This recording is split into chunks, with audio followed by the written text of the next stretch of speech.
On a sun-drenched avenue, winding through the historic heart of Oakwood Creek, Georgia, Dr. Evelyn Reed walked with the measured, confident steps of someone intimately familiar with the town's complex narrative. Her destination home, after delivering a compelling lecture on the often obscured history of Black entrepreneurship in the region at the County Historical Society.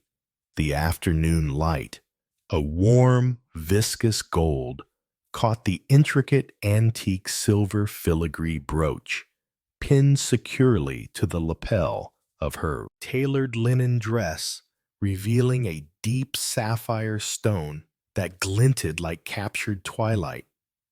A piece heavy not just with precious metal, but with generations of family memory. That striking heirloom, however radiating quiet elegance and history, drew the unwelcome scrutiny of Officer Frank Doyle.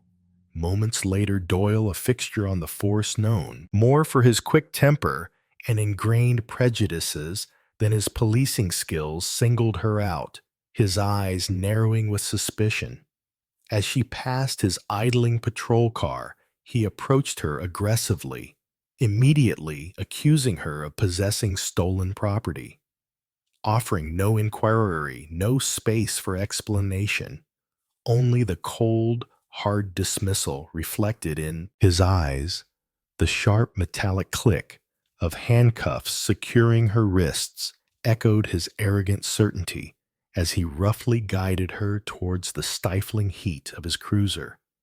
What Doyle utterly failed to grasp in his haze of assumed authority was that this single blatant act of prejudiced power, fueled by resentment and insecurity, was about to irrevocably unravel his 15-year career and send ripples through the carefully maintained facade of Oakwood Creek's fragile peace.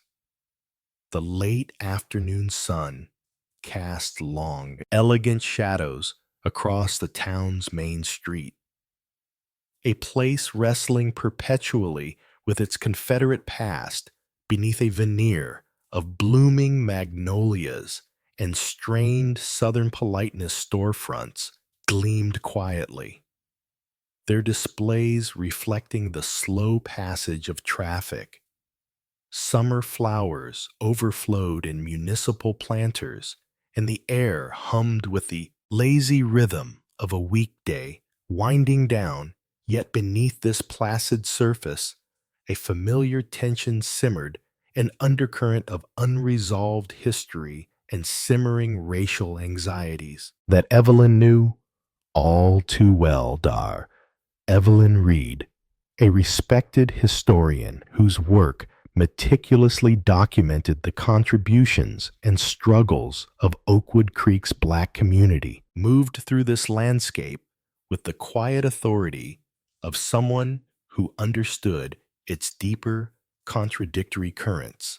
Tall poised, her dark skin radiant under the Georgia sun, she wore her professional attire with an understated grace, her conference badge identifying her as Dr. E. Reed, keynote speaker, still tucked safely inside her leather tote bag. Around her neck hung the simple silver chain her husband Marcus always complimented, saying it reminded him of moonlight on water. The brooch, however, a significant family piece passed down through generations, rested prominently on her dress, a tangible symbol of lineage, resilience, and a past the town often preferred to forget. It was more than jewelry. It was a testament to survival and belonging, a gift imbued with love and meaning. From Captain Marcus Jones, her husband, a man whose very existence and tone rank as the highest placed Black officer in the Oakbridge Police Department, served as a constant uncomfortable challenge to the town's deeply ingrained hierarchies and biases. As Evelyn turned onto Sycamore Street, her path towards home took her past a row of patrol cars parked haphazardly near a popular cafe. Officer Frank Doyle leaned against the hood of one, mid-40s, his face flushed from the heat, or perhaps habitual anger. His close-cropped sandy hair thinning noticeably at the crown. He nursed a lukewarm cup of convenience store coffee, his expression a familiar volatile blend of boredom and simmering resentment. Doyle had patrolled these same streets for 15 long years, building a reputation not for commendable service, but for snap judgments, excessive force, and a particularly heavy-handed approach towards people of color. Numerous complaints had been filed over the years. Whispers followed him through the station. But somehow, Doyle always weathered the storm, shielded by a combination of union protection and a systemic reluctance within the department to confront problematic behavior. His gaze sharp and predatory, snagged on the brilliant, unexpected flash of Evelyn's sapphire brooch, then traveled dismissively over her professional appearance, something about her unhurried pace, her direct, unwavering gaze, her sheer unapologetic presence in this historically white-dominated part of town seemed to ignite a latent spark of hostility within him. He saw not a respected academic contributing to the town's intellectual life, but an anomaly, a target, someone who didn't belong. "Hey, you." His voice cut through the relative quiet of the afternoon air, sharp, abrasive, and demanding. Evelyn paused mid-stride, turning slowly. Her heart rate immediately increased, not from sudden fear. She had faced down far more intimidating historical archives and biased review boards, but from a profound, bone-deep weariness, a sickening sense of predictability. "Yes, officer," she replied, her voice remarkably calm, steady, deliberately modulated as if testing the atmosphere for the inevitable escalation. Doyle swaggered closer, ignoring the polite distance most people maintained. His eyes remained fixed solely on the brooch that pin. "Where did you get it?" The question wasn't an inquiry. It was an accusation thinly veiled, dripping with insinuation. Evelyn met his gaze unflinchingly, refusing to be cowed. "It's an heirloom officer passed down through my family for several generations," she stated simply, attempting to inject reason into a situation rapidly devolving into unreason, hoping perhaps foolishly to diffuse the confrontation before it could fully ignite. Doyle scoffed loudly, a harsh, unpleasant sound. "Heirloom, huh? Looks pretty damn valuable to me, sure. It's not hot." Lifted from Miller's Antiques down the street. His hand drifted casually, pointedly, towards his utility belt, not touching his weapon, but hovering near enough to send the intended message of intimidation. Evelyn's posture instinctively stiffened, a subtle tightening of her shoulders. "Yes, officer. I am quite sure." She repeated, her voice gaining a slight edge despite her efforts. "Is there a specific, verifiable reason for this interrogation? Or am I being detained?" she asked, aware now that a few pedestrians had slowed their pace, casting curious or concerned glances their way. A small, unwanted audience was forming. Doyle crossed his arms, puffing out his chest, adopting a stance of unearned authority. We had a report matching your description. Dark-skinned woman. Expensive-looking jewelry, seen leaving Miller's Antiques just a few minutes ago. Quite the coincidence, wouldn't you say? He fabricated the report effortlessly, smoothly. The lie hanging thick and ugly, polluting the otherwise pleasant afternoon air. That's demonstrably false. Officer Evelyn countered immediately, recognizing the lie for the flimsy pretext. It was her voice remained level, but carried the weight of verifiable fact. I just concluded a public lecture at the County Historical Society, several blocks in the opposite direction. My conference badge identifying me is right here in my bag. She gestured clearly towards her tote bag. Doyle waved a dismissive, impatient hand, cutting her off. Yeah, everyone's got a story. A fancy excuse, he sneered, his voice rising deliberately, playing to the gathering onlookers.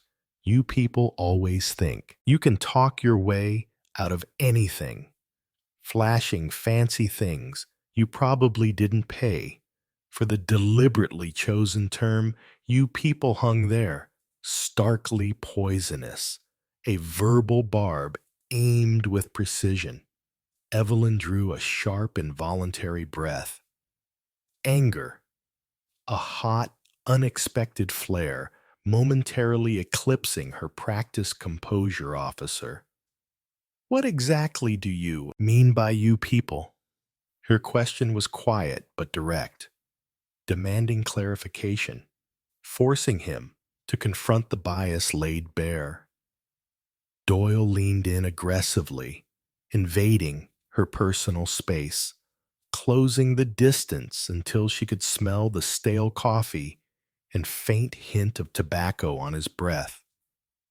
You know exactly what I mean, walking around here all high and mighty, like you own the place, dripping in jewels you couldn't possibly afford. Not legitimately, anyway. Evelyn stood her ground, her feet firmly planted on the sidewalk, refusing to retreat, refusing to be intimidated. I have earned my place here, officer, through hard work and dedication, she said, her voice resonating with quiet intensity, and this brooch, representing generations of my family's history, belongs to me. I will not be harassed or intimidated based on your unfounded suspicions and offensive stereotypes. Doyle's eyes narrowed into malevolent slits. Oh, you think this is harassment, lady? He snarled, dropping all pretense of civility. You're about to find out what real trouble looks like.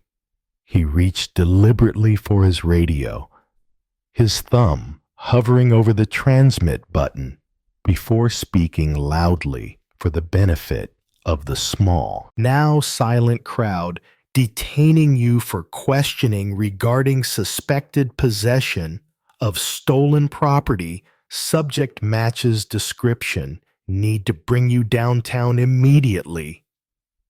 Evelyn's voice was sharp, laced with righteous indignation. You have absolutely no probable cause, officer. I have clearly identified myself. I have explained my legitimate presence here, and you have admittedly fabricated a report. This is an unlawful detention and a gross abuse of your authority. Doyle, clearly enraged by her refusal to submit, grabbed her arm roughly, his fingers digging into her flesh. Ignoring her protest, you think your big words and fancy education matter. Now put your hands behind your back now. He pulled out his handcuffs, the polished metal glinting menacingly in the sunlight. I am not resisting, Evelyn stated clearly, trying to maintain control, even as her heart hammered against her ribs. But this entire interaction, this arrest is predicated on bias, and it will be reported through all appropriate channels. The cold metal clamped onto her wrists, biting cruelly into her skin, a visceral symbol of the injustice unfolding. Doyle then shoved her unceremoniously towards the open door of the patrol car. His grip unnecessarily tight, causing her to stumble slightly. Get in, he barked, roughly pushing her onto the scorching vinyl seat. You can tell your story down at the station.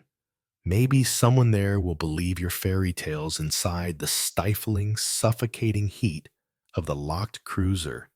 Evelyn fought desperately to keep her composure, to channel the resilience of the ancestors whose stories she chronicled. Her mind raced, cataloging the details of the encounter, assessing the legal ramifications, the potential fallout. But beneath the historian's analytical calm, her heart pounded like war drums against her rib cage. Humiliation and anger warred within her. She slowly, carefully reached into her tote bag, her fingers finding the smooth, cool surface of her phone. With practiced stealth born of necessity in situations like these, she activated the pre-programmed emergency contact, a silent call connecting instantly directly to her husband, Captain Marcus Jones, its discreet audio feed transmitting everything 3 blocks away. Captain Jones was concluding a tense budget meeting at City Hall when his personal phone vibrated with the specific urgent alert pattern he had meticulously set up exclusively for Evelyn. He glanced down, saw her name etched on the screen. Then the live audio feed filled his ear instantly. Her controlled, intelligent voice calmly asserting her rights. Doyle's belligerent, unfounded accusations. The unmistakable click of handcuffs.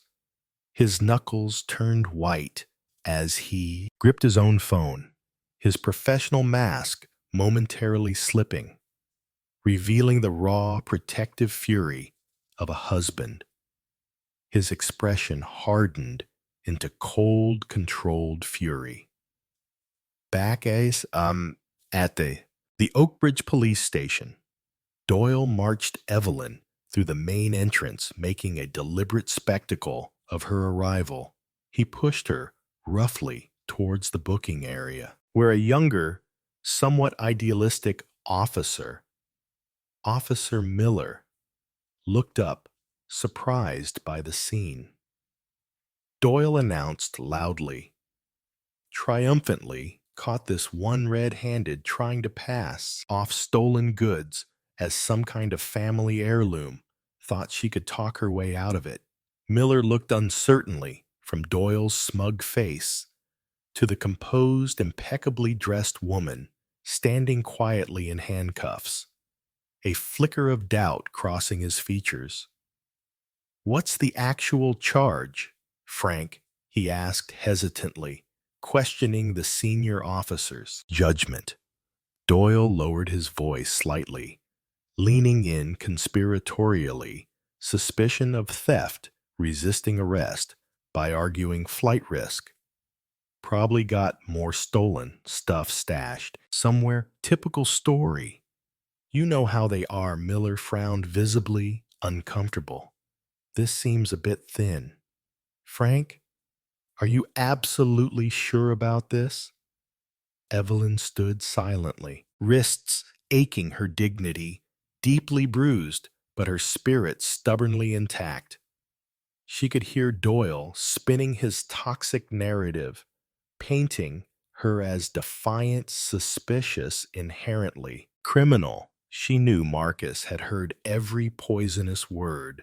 She could almost feel his controlled, disciplined rage building like a distant gathering thunderstorm, pressing against the horizon. Suddenly, the main precinct doors swung open with undeniable force.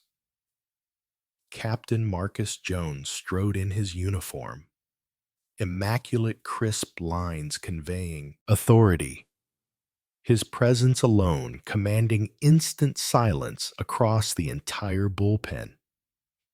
The usual station noise, the banter, the typing, the ringing phones evaporated into a thick, expectant hush.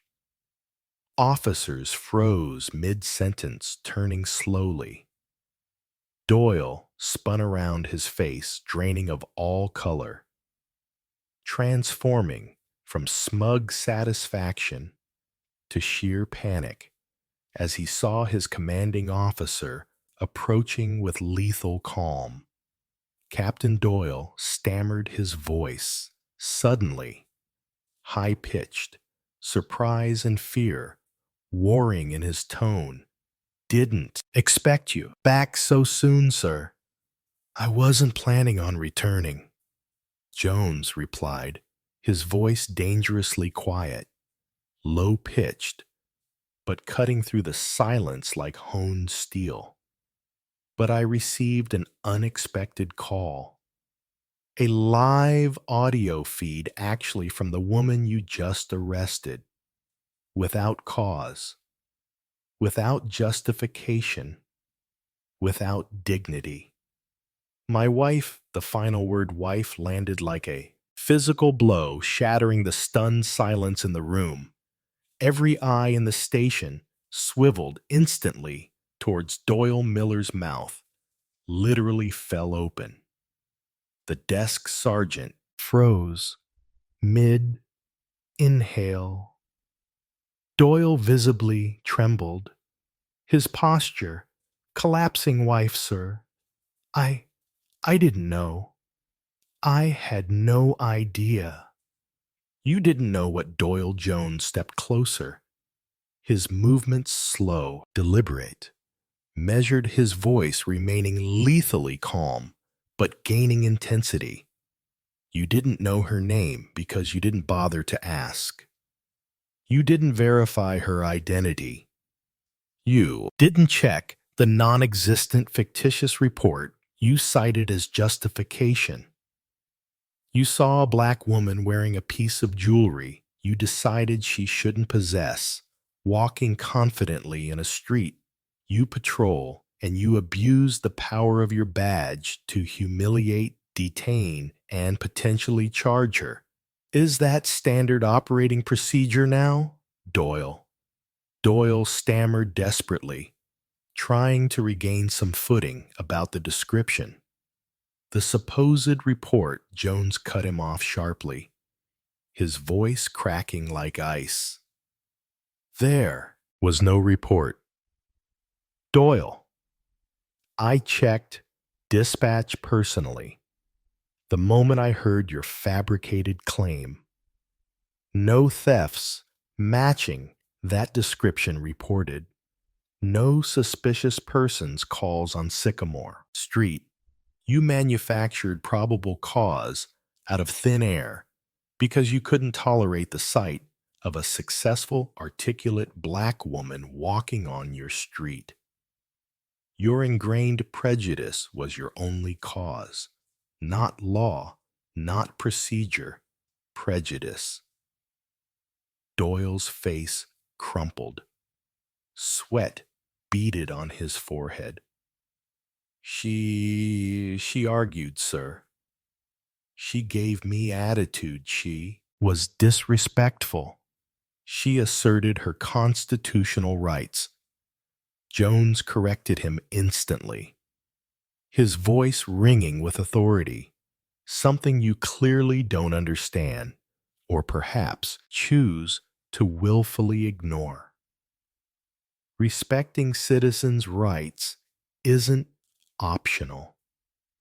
Doyle, it's fundamental.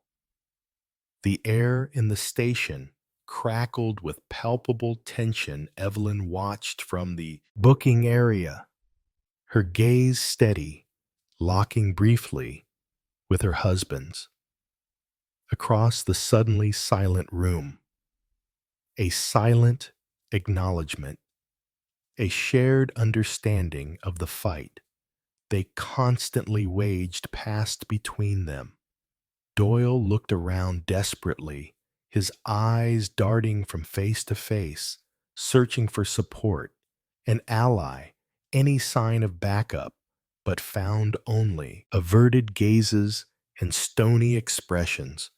Officer Miller finally spoke up, his voice hesitant but clear. "Captain, it didn't feel right from the start, sir." I questioned him. Jones glanced briefly at Miller, his expression softening marginally. "Acknowledge that feeling, Miller.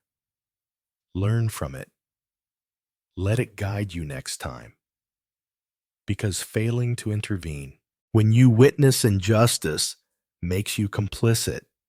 Understand." He turned his full attention back to Doyle, whose face was now ashen, a mask of fear and dawning realization. Effective immediately. "Officer Doyle, you are suspended from duty pending a full and thorough internal affairs investigation. Hand over your badge and your service weapon now. You will enroll in and successfully complete mandatory comprehensive bias awareness training and undergo a full psychological evaluation before your future employment status with this department is even reconsidered." Doyle's legs seemed ready to buckle beneath him. "Captain, please, sir, it was just a misunderstanding. I thought I was doing my job." "No," Jones stated coldly, his voice devoid of any sympathy. "You didn't think, Doyle. You reacted based on ingrained bias and personal hatred. You saw her pride as defiance, her success as inherently suspicious, her very presence as theft. You didn't uphold the law today. You deliberately weaponized it against an innocent citizen." Evelyn finally spoke, her voice clear and strong, resonating across the silent room, carrying the weight of generations who had endured similar indignities. "Officer Doyle, you attempted to diminish me today. You tried to reduce me to a harmful stereotype to fit me into your narrow, prejudiced worldview. You failed." She stepped forward, deliberately unlocked now by a stunned and apologetic-looking Miller. "But I don't want your career simply ended without reflection. I want you to truly understand the profound systemic harm caused by actions like yours. Rehabilitation, genuine understanding, not just punishment, is what might prevent this cycle from repeating itself again and again." Jones looked at his wife, searching her eyes, seeing the strength and conviction there. Then back at the broken officer. "Doyle, you heard her. You get one chance One opportunity to confront the ugliness you displayed today. But make absolutely no mistake. Any repeat, any hint of this behavior, any whiff of reverting to your old ways, and you are finished. You will never wear this uniform again. Doyle numbly unclipped his badge, his hands shaking, placing it heavily on the polished booking counter. Tears not of remorse perhaps, but of fear and self-pity finally traced paths down his pale cheeks. Jones put a protective, steadying arm around Evelyn's shoulders, guiding her gently but firmly out of the charged atmosphere of the station, leaving Doyle standing utterly alone in the stark, humiliating wreckage of his own making. The following weeks were a crucible for Doyle, forced into the uncomfortable realities of the intensive bias accountability program. He sat through hours of training, listened to painful testimonies, confronted historical truths he had always dismissed, and slowly began to grapple with the deeply ingrained prejudices he had vehemently denied for so long. News of the incident inevitably spread through Oakwood Creek, igniting uncomfortable conversations, challenging long-held assumptions, and forcing a reckoning within the department itself. Doyle eventually returned to the force months later on strict probation, stripped of patrol duties, and reassigned to tedious community outreach tasks. He spent his days listening more than speaking, attending community meetings where his presence was often met with suspicion or outright hostility.